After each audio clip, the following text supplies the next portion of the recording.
இன்னைக்கு நாம molecular diagnosis பத்தி பார்க்கலாம்.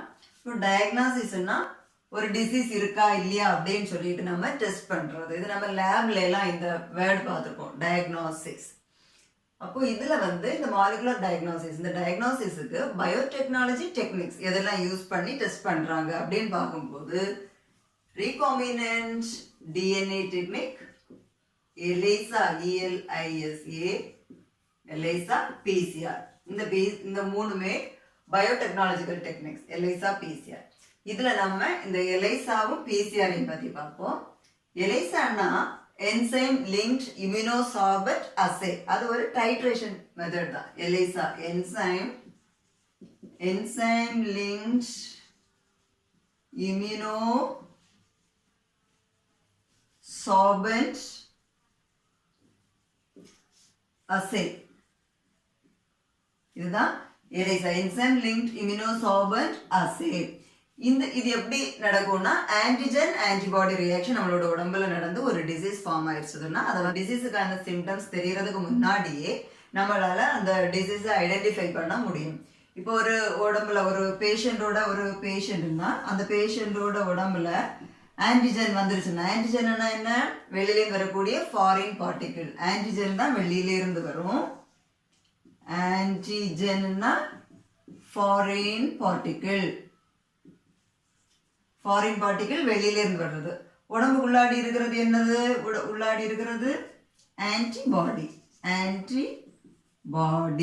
இப்போ ஒரு ஆன்டிஜன் நம்மளோட உடம்புல வந்துருச்சுன்னா அந்த ஆன்டிஜனுக்கான ஆன்டிபாடி இம்மீடியட்டா நம்ம உடம்புல ப்ரொடியூஸ் ஆகி அந்த ஆன்டிஜனுக்கு அகைன்ஸ்டா அது ஃபைட் பண்ண ஆரம்பிக்கும். அப்போ இந்த ரியாக்ஷன் நம்மளோட உடம்புல ஸ்டார்ட் ஆன இம்மீடியட்டாவே நம்ம பிளட் டெஸ்ட் எடுத்தோம்னா நம்மளால ஃபைண்ட் அவுட் பண்ண முடியும். இப்போ இந்த டெஸ்ட்டை கண்டுபிடிச்சது பார்த்தோம்னா இவா என்க்வெல் அண்ட் பீட்டர் பெர்ல்மேன். இவங்க ஒரு குரூப்பா 1971ல இந்த எலிசாவை கண்டுபிடிச்சாங்க. அப்போ இந்த டெக்னிக் எப்படி பண்றாங்க அப்படின்னு பார்ப்போம். இதுக்கு நமக்கு ஒரு மைக்ரோடைட்டர் பிளேட் தேவைப்படும். மைக்ரோடைட்டர் பிளேட் இதுல ஒரு 96 வெல்ஸ் இருக்கும். 96 வெல்ஸ் சின்னதாக தான் இருக்கும். 96 வெல்ஸ் இருக்கும். இது ஃபுல்லாவே வெல்ஸ் இருக்கும். நம்ம அதை இப்படி பார்க்கும்போது இந்த மாதிரி இருக்கும் அதனுடைய ஷேப். இது வெல்ஸ். இந்த வெல்லுக்குள்ளாடி தான் நம்ம ரியேஜன்ஸ் நம்ம ஆட் பண்ணுவோம். அப்போ ஃபர்ஸ்ட் நமக்கு என்ன வேணும்? ஆன்டிஜன் வேணும். ஆன்டிஜன் ஆன்டிபாடி ரியாக்ஷன் தான் எலிசா டெக்னிக் வச்சு கண்டுபிடிக்க முடியும். அப்போ ஆன்டிஜன் வேணும். ஆன்டிஜன் நம்ம வெளியில இருந்து ஆட் பண்ணோம். அப்போ இப்போ நமக்கு ஒரு எய்ட்ஸுக்கான டெஸ்ட் எடுக்கிறோம்னு வைங்க. இந்த பேஷண்ட்டுக்கு எய்ட்ஸ் டெஸ்ட் எடுக்கிறோம்னா எய்ட்ஸுக்கான ஆன்டிஜன் என்னன்னா GP120. இப்போ நம்ம ஆன்டிஜனை வெளியில இருந்து ஆட் பண்ணோம். ஆன்டிஜன் நம்ம ஃபர்ஸ்ட் ஆட் பண்ணோம். ஆன்டிஜன் ஆட் பண்ணோம்னா இந்த ஆன்டிஜன் என்ன ஆகும்னா இந்த வெல்லோட சர்ஃபேஸ்ல இப்படியே பைண்ட் ஆகும். இந்த ஆன்டிஜனை நம்ம பஃபரோட மிக்ஸ் பண்ணி ஆட் பண்ணோம். ஆட் பண்ணிட்டு இது மிக்ஸ் அட்டாச் ஆகும். நம்ம பஃபரை வெளியே போர் பண்ணிடணும். சரி, இந்த மாதிரி இருக்கும். இப்படி இந்த வெல்லு இங்க வரைக்கலாம். இது ஒரு வெல்லு. இந்த வெல்ல நம்ம ஆன்டிஜனை பஃபரோட மிக்ஸ் பண்ணி ஆட் பண்றோம். ஆன்டிஜன் இங்க பைண்ட் ஆகும். பஃபர் எல்லாம் இந்த மாதிரி இருக்கும். அதுக்கப்புறம் பஃபரை நம்ம வெளியே போர் பண்றோம். ஃபர்ஸ்ட் நம்ம என்ன ஆட் பண்ணோம்? ஆன்டிஜன். இனி நெக்ஸ்ட் ஸ்டேஜ்ல என்ன பண்றோம்? நமக்கு இனி ஆன்டிபாடி வேணும். அப்போ ஆன்டிபாடி நெக்ஸ்ட் நம்ம இதுல ஆன்டிபாடி ஆட் பண்ணோம். அப்போ இதுல ஃபர்ஸ்ட் இப்போ என்னது இருக்கு? ஆன்டிஜன் இருக்கு. இனி நம்ம ஆன்டிபாடி எப்படி ஆட் பண்றது? இப்போ இந்த பேஷண்ட்டோட பிளட்ல இருக்கக்கூடிய சீரம் நம்ம எடுத்து அந்த சீரத்தை பஃபரோட மிக்ஸ் பண்ணிட்டு அதை நம்ம இங்க ஆட் பண்ணோம்.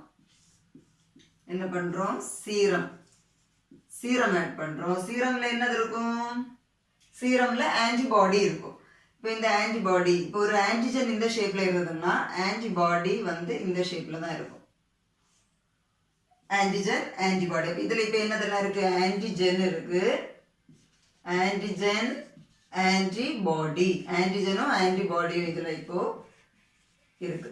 இதுல இருக்கக்கூடிய பஃபர், அப்ப ஆன்டிஜன் இந்த சீரத்தை நம்ம பஃபரோட மிக்ஸ் பண்ணி இதுல ஆட் பண்றோம். ஆட் பண்ண உடனே அதுல இருக்கக்கூடிய ஆன்டிபாடி அப்படியே நம்மளோட ஆன்டிஜன் கூட பைண்ட் ஆகுது. இனி நெக்ஸ்ட் ஸ்டெப்ல நம்ம என்ன பண்றோம்னா இதுல இனி என்சைம் ஆட் பண்ணோம். என்சைம், அந்த என்சைமோட name hydrogen peroxidase enzyme. Hydrogen peroxidase enzyme நம்ம இனி ஆட் பண்ணும்போது ஹைட்ரஜன் பெராக்சிடேஸ். எப்பவுமே என்சைமோட நேம்ல எல்லா என்சைமுக்குமே ஏஸ் அப்படின்னு தான் முடியும்.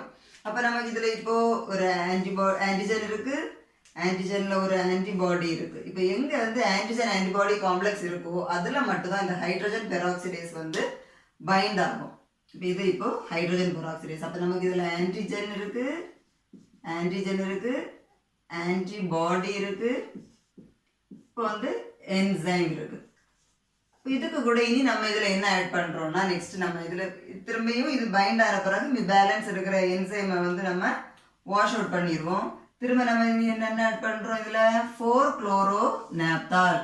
4-குளோரோநாப்தால் வந்து என்ன ஆகும், 4-குளோரோநாப்தால் நம்மளோட இதில் பைண்ட் ஆகி 4-குளோரோநாப்தால் இதனுடைய பைண்ட் ஆகி நமக்கு வந்து கலர்டாக மாறிடும். கலராக மாறின உடனே நமக்கு தெரிஞ்சுக்கும் இது வந்து பாசிட்டிவ் பேஷியன்ட் அப்படின்னு சொல்லிட்டு. அப்புறம் நம்ம என்ன பண்ணி இப்போ நம்ம இதெல்லாமே இந்த மைக்ரோடைட்டர் பிளேட்ல தான் பண்ணிட்டு இருக்கோம். இந்த பிளேட்டை அப்படியே எடுத்து நம்ம எலைசா ரீடர்ல நம்ம வைக்கும்போது அதனுடைய அளவு எவ்வளவு இருக்கு அப்படின்னு சொல்லிட்டு நம்மளால ஈஸியா ஃபைண்ட் அவுட் பண்ண முடியும். அப்போ நம்ம ஃபர்ஸ்ட் இதில் ஒரு ஆன்டிஜன் ஆட் பண்ணுறோம். ஆன்டிஜனுக்கு கூட நம்ம திரும்ப என்ன பண்ணுறோம், சீரம் ஆட் பண்ணுறோம். சீரம் ஆட் பண்ணும்போது அதில் இருக்கக்கூடிய ஆன்டிஜன் கூட இந்த ஆன்டிபாடி போய் பைண்ட் ஆகுது. பைண்ட் ஆன பிறகு திரும்ப நம்ம என்சைம் ஹைட்ரஜன் பெராக்சிடேஸ் ஆட் பண்ணுறோம்.